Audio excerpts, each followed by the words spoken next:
Namaskar, good evening all. Shri Amardeep Singh Bhatia, Additional Secretary from the Ministry of Commerce and Industry, and Chairman Spices Board, Secretary Spices Board, Shri D. Satyan, and Director Research and Finance Spices Board, Srimati A.B. Ramashri, Director Marketing Spices Board, Shri Jha, and all our delegates, participants, distinguished guests, ladies and gentlemen. I indeed would like to extend a very warm welcome to each one of you who is here today to make this 14th edition of the World Spice Congress a huge success. I was just briefed by Secretary about the participation for this 3-day-long event. And as I learned, there are about 130 plus participants who've traveled from over 32 different countries and 160 exporters from India who have put up different stalls. I just took a quick glance of the exhibition. So overall, there are 1,300 plus delegates who have registered for this event. So congratulations to Spices Board and the entire spices industry for making this huge effort and organizing this 3-day-long, very, very prestigious 14th edition of the World Spices Congress. I was also briefed that it was pending for long because of COVID. The annual event could not be held. So I guess we are meeting after a long time. And I'm very, very excited, and I'm very glad to see your participation. I would say that this 14th edition of the World Spices Congress is taking place during a very historic period for India. Why? Because one, India is in the Amrit Kal. We've completed 75 years of our independence, and we have a big target to make India a developed nation in the next 25 years. So these 25 years are going to be very, very significant as part of our historic journey of the nation's transformation. And two, India has just gotten over with an extraordinarily successful G20 Leaders Summit in New Delhi. We're very happy that world leaders converged at the Bharat Mandapam, the International Convention Center, which was also one of the initiatives of the Ministry of Commerce and Industry. We set it up in quite a good time, and everybody enjoyed being there. But apart from just enjoyment, I guess the world leaders who gathered there, they reaffirmed their commitment to furthering not just economic ties and people-to-people contact, but also creating a more inclusive world, creating and fostering sustainable growth and overall global good.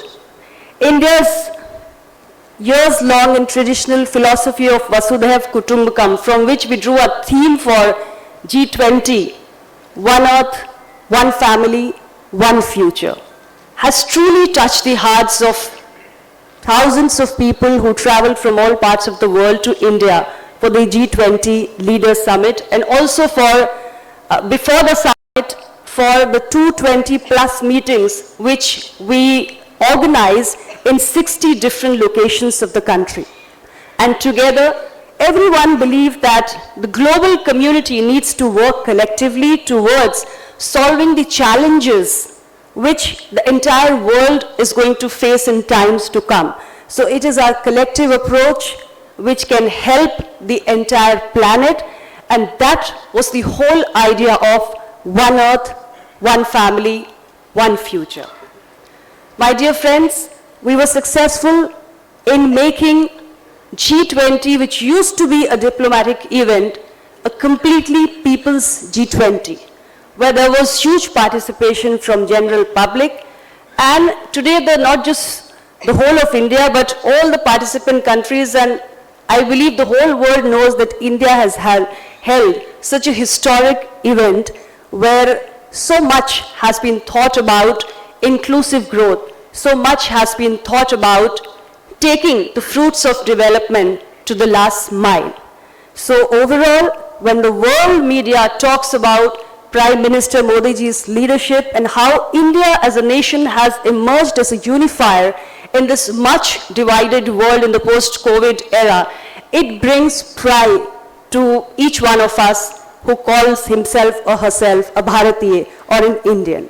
So it's a proud moment for all of us, and I'm glad that in the backdrop of this event, we are holding another very, very prestigious World Spice Congress. So congratulations once again to Spice Board and Spice Industry. India is today being recognized as the spice bowl of the world, and there is a wide array of spices that we produce. We're not just a large producer cultivating some 75 different varieties of spices, but also a big consumer. So 85% of all what we produce is consumed domestically. Spices are today not just having one or two areas of application, but a wide range of applications. So not just culinary, not just home-based cure, but in cosmetics, in toiletries, as nutritional supplements or as nutraceuticals, in pharmaceuticals, the host of applications. So I believe today is the time when we all need to come together and see what best we can do for this sector to grow. Ladies and gentlemen, there has been a global shift in the dietary preferences. Also, COVID-19 pandemic has made people more conscious about their health status. So everybody is looking for those nutritional supplements, and the potential of spices as having health benefits is being recognized widely.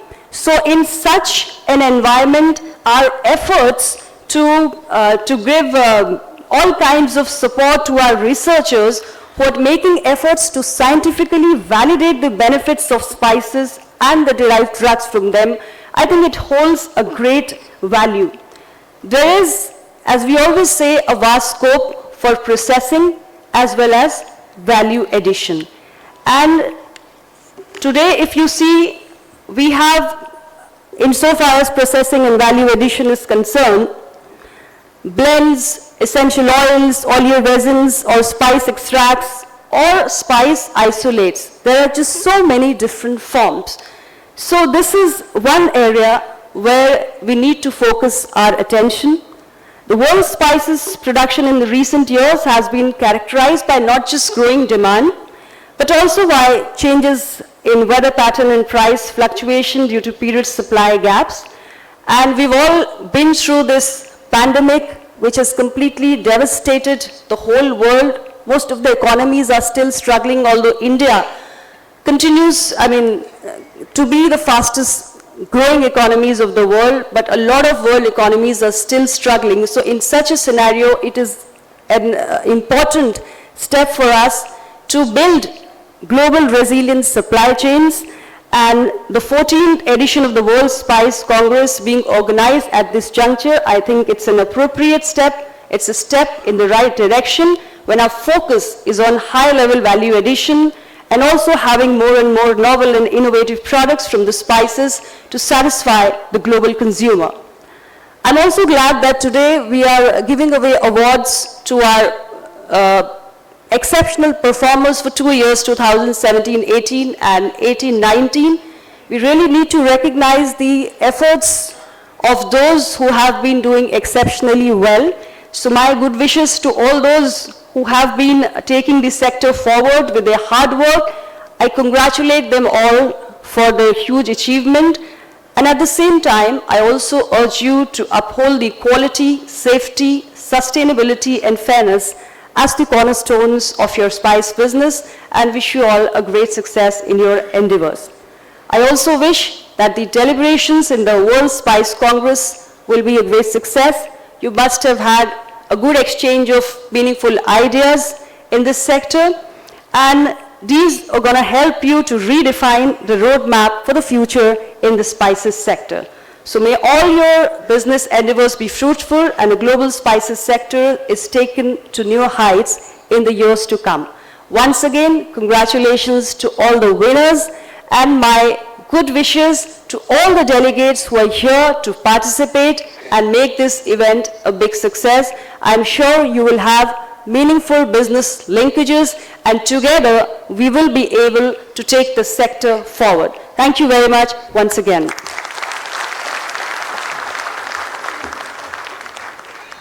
Ma'am, first of all, thank you very much for sharing your words with all of us. On behalf of the entire team at Spice Board, I'm going to extend our gratitude to you for taking time out joining us here.